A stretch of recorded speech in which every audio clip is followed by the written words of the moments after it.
Welcome back to the Pro Football Pod. We are here. Week 10's over, and we're still alive. We're still ready. Football season is over halfway now, so it's getting to that time. It's getting depressing because as much as you wait for the season to get here, we're already over halfway through, like at least the regular season. So it's going to be over before you know it, and then you're just sitting there. But does mean I get to break into some draft stuff, so that's okay too. I mean, I look forward to the off season, but not until the fantasy playoffs are over.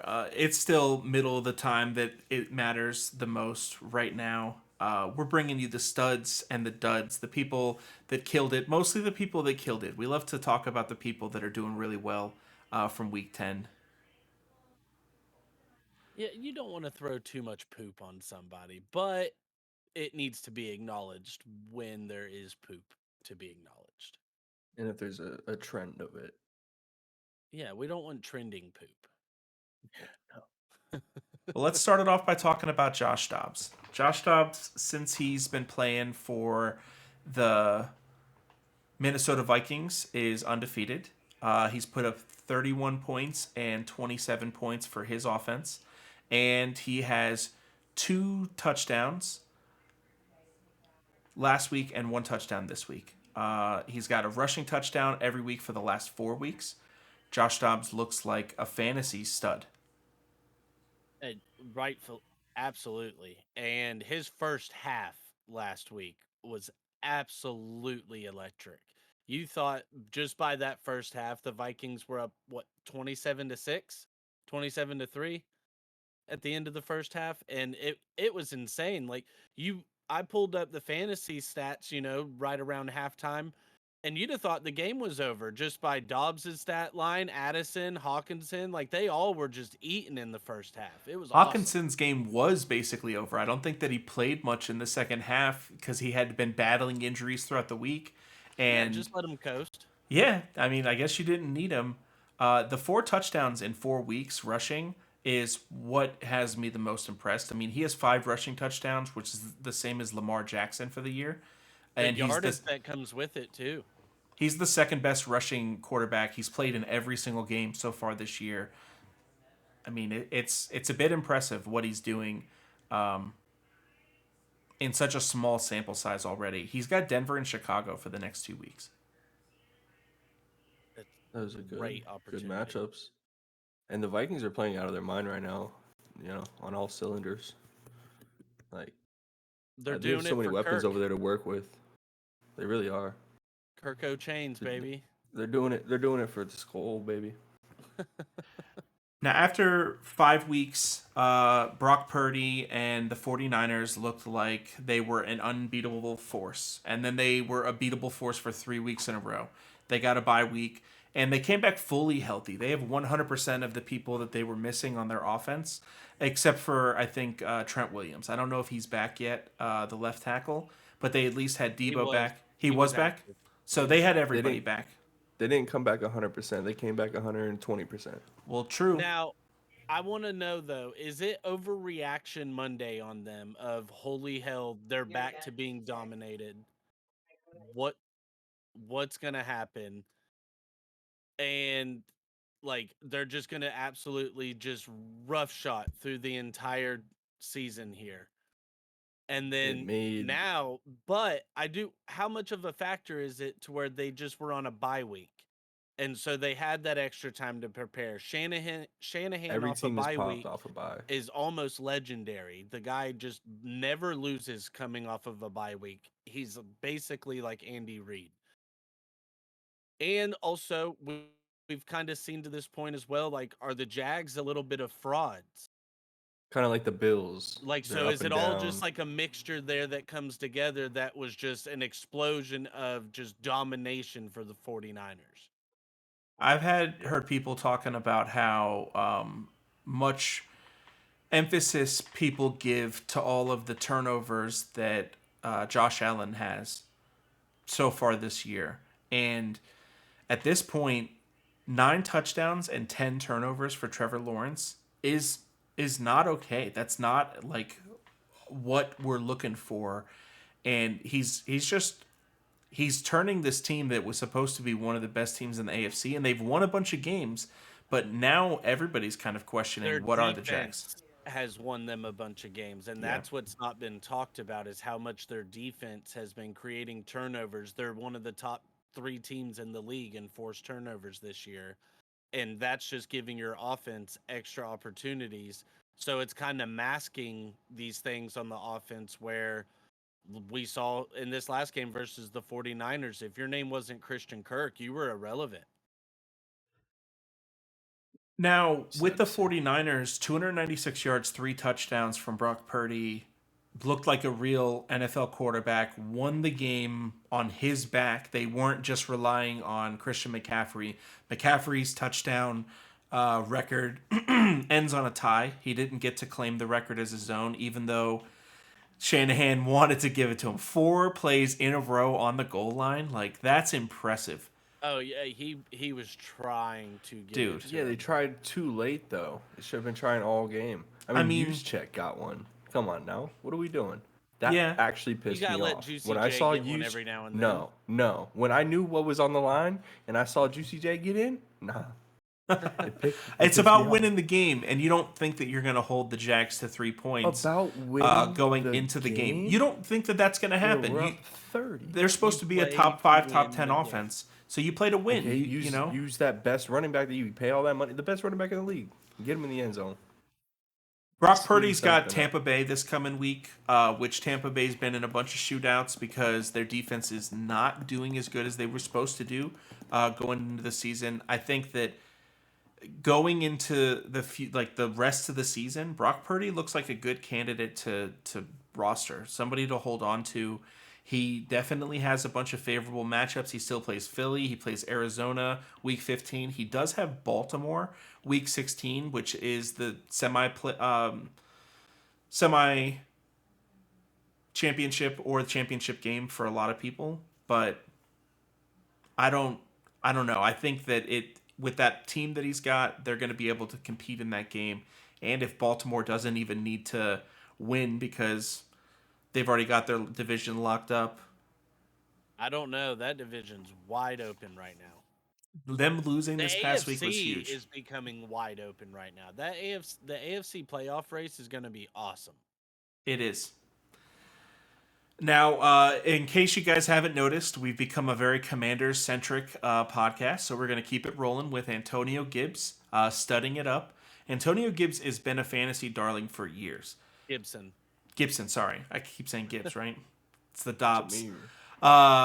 Antonio Gibson is legitimately always been a pass-catching guy. He doesn't get a lot of work, but he does, with the little bit of work he does, he gets a lot of value for fantasy people, especially in 0.5 PPR or full PPR leagues. I mean, he's someone that I'm watching for certain if I have a need at running back. Like, if I need an RB2 because mine are hurt or they all suck this year, if I got Tony Pollard and I just don't know what to do, then I'm probably going to pick up Gibson. Especially if you're a Brian Robinson Jr. owner. Because Brian Robinson Jr. at this point's been a top 10 fantasy back in the league. And he got so you 8 absolutely receptions. need to have his handcuff because something happens. That's just more work than what Gibson's already getting. 8 for 106 and a touchdown for Brian Robinson as a receiver. Not Jahan Dotson. Jahan Dotson was 2 targets for 0 receptions. A 55-yard catch absolutely helped that, but still, yeah, I mean that's still that's Austin take that Eckler's away. stat line right there. You know, exactly. Like that's so interesting because of next year.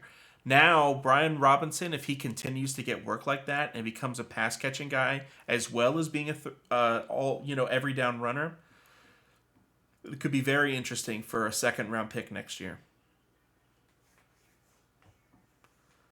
Yeah, I love B-Rob. I know I preach about him. What do you think Kenneth about Walker from last year? Rico Dowdle as a fellow, as a Cowboy? I mean, that boy can run the ball. He picks him up and puts him down. And he's a solid backup for Pollard. What do you think of his fantasy, with what he's done so far, and like what is his outlook for the rest of the season? Like, what do you think about Rico Dowdle? I mean, running back's a tough position. So I mean, if you got a slot on your roster, I would scoop him up. He's in a solid offense, and like I said, Pollard's just not getting it done this season. Coming off an injury like that, he's just not as explosive as he once was. And Dowell's at least producing and What showing is it like about the if Cowboys Pollard goes where their down, running back 2 is more effective than their running back 1?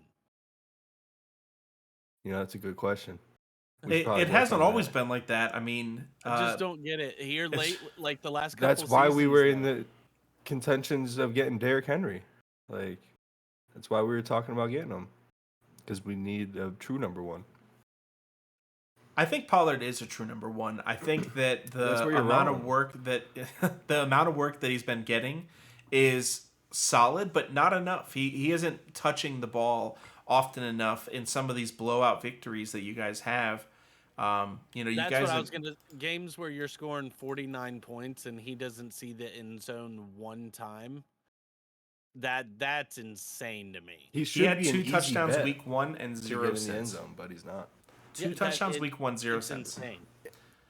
It's, 72 like yards, they're getting- 122, 47, 29, 30, 53, 51, 55. As a There's no second reason- round like pick, that's they're not like- enough. It's not like they're not in position to run the ball. It's just they're showing a complete change in the offense to where if Dude, when they get down to the red zone or the goal line, they're putting the ball in Dak's hands more, which it's worked. It just sucks for Pollard. we have given away so much talent in 2 years. I mean, Amari Cooper, Noah Brown, Dalton Schultz, Zeke. Like, bring all those players back onto this squad. Like, I it's think domination. I think it might have been this past weekend or it was the weekend before. The 3 leaders in yardage were CeeDee Lamb, Noah Brown, and Amari Cooper.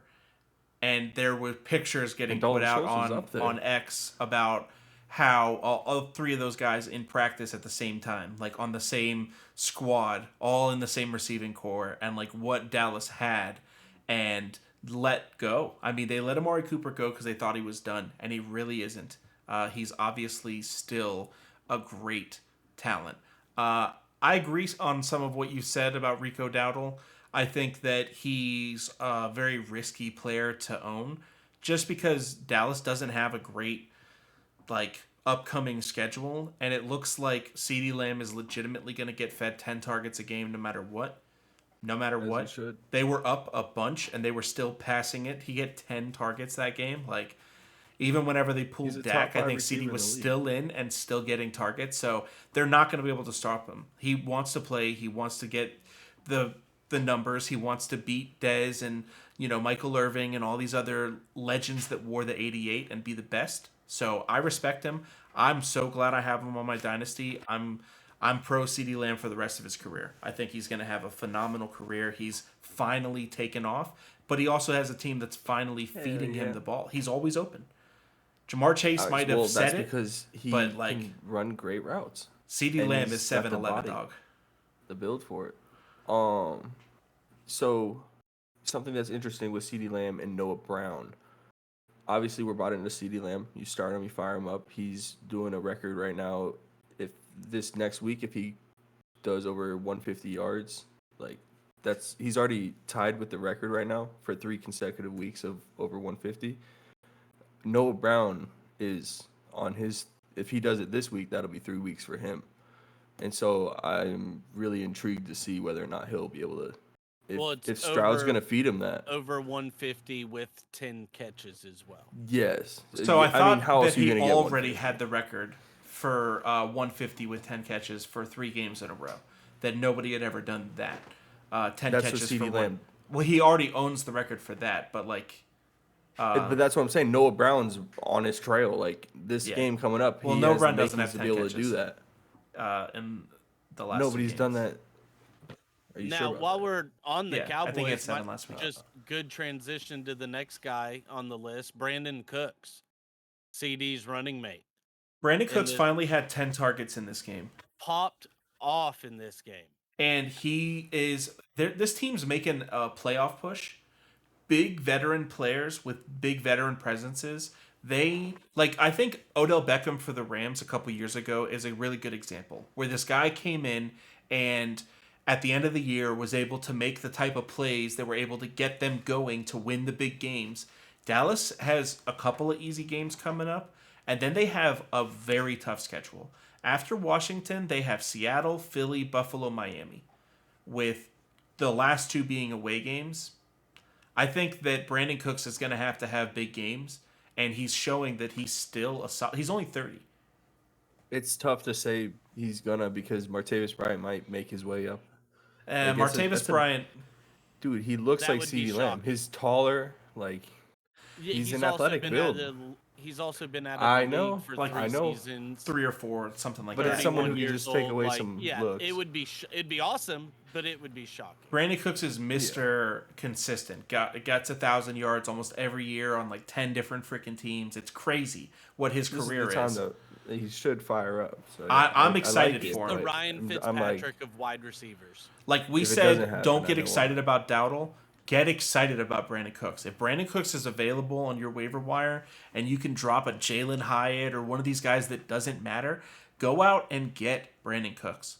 I think another guy, Jaden Reed, with Christian Watson being as injured as he is, Jaden Reed looks like the best receiver that the Packers have. Like whenever you watch him out there, he looks like the best guy. He's got the great hands, amazing route running. He's not huge like Watson is, but he's getting open. And if he can continue to build up with Jordan Love, and if they can maybe do it in the first or second quarter instead of just the third and fourth, I think that he's interesting moving forward. And he had a great week this week. He was like a top 10 guy and maybe top 5 in points. yeah, he's someone I've liked for like the past 5 weeks, 6 weeks now. He's been doing it. He just Jordan Love is just holding him back just a little. He can't do it in the first half. His know? opportunities are up and down, but he shows like when he does get the opportunity, he's been absolutely solid and right there with Romeo Dobbs is the most effective wide receiver they have on the team. He was Yeah, 11. he's one of my 5 for 84 with a touchdown. he's one of my favorite young receivers with like Rashee Rice. Them boys are killing it. I think that the hardest thing to do in fantasy nowadays is to be able to hit on these young receivers because sometimes you have to have a guy like Jackson Smith where you have to take him early in the draft, and then if you drop him ever, somebody's going to pick him up no matter what. No matter what his season looks like, he has this opportunity that he's always going to be picked up by somebody. Then you have someone like Jaden Reed who doesn't necessarily look as good, and you've got to decide on which one are we going to buy into. Who's going to be the next Amon-Ra St. Brown?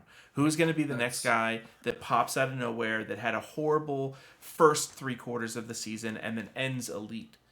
Because that guy will win you the league. You talk about drafting. I mean, that's where you got to go into watching film on these guys. You got to analyze them and see what their route running capabilities are like, and like how the games played out for the college games. Like, were they blowouts and whatnot, or were they actually like feeding this guy for garbage time to get him the ball? It's really important. Talking about because like Jordan Addison is a perfect example of like someone I saw that was gonna pop because of his route running ability.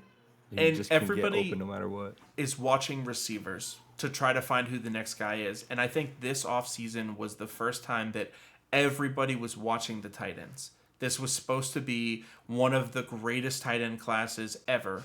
And we got a guy like Michael Mayer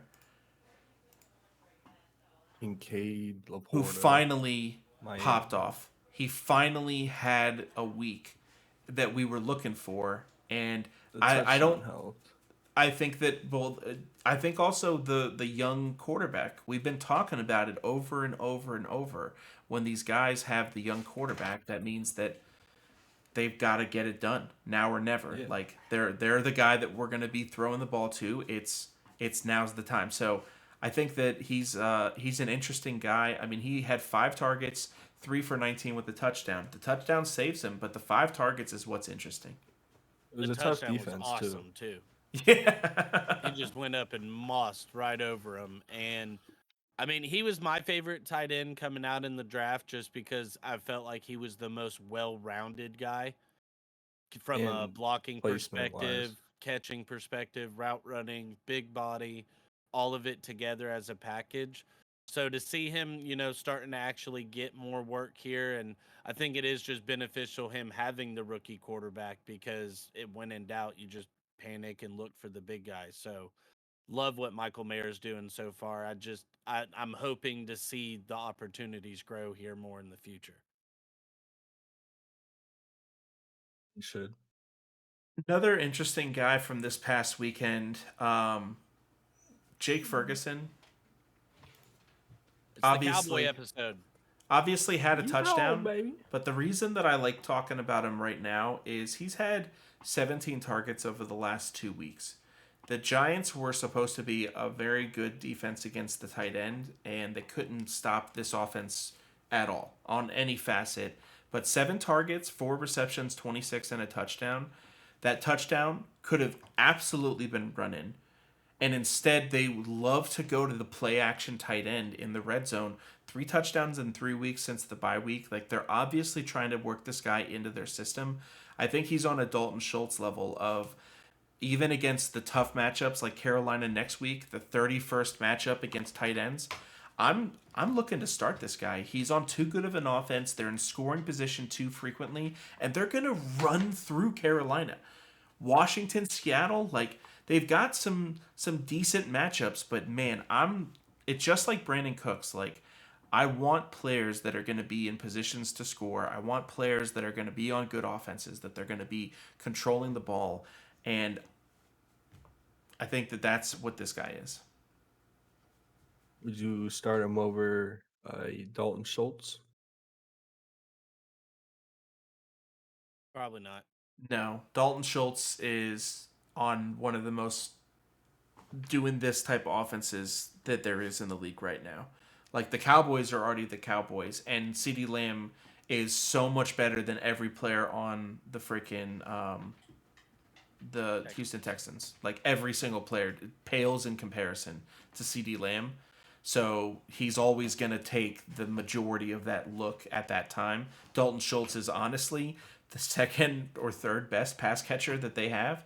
Maybe fourth, but like, they're all right there to each other instead of it being like that. So I'd way rather have Dalton Schultz. He also looks like this absolute security blanket. He was feeding him again. Well, thank you guys for stopping by. Make sure to check us out on Friday. We do Friday for the Fans, live show for you guys, give all the matchups, and give some information. If you guys got any questions, we'll answer them then. Go to TulsiRoastTea.com for all your tea needs, and make sure to like, comment, and subscribe down below. And we'll see you on the next one. Peace. Toodles.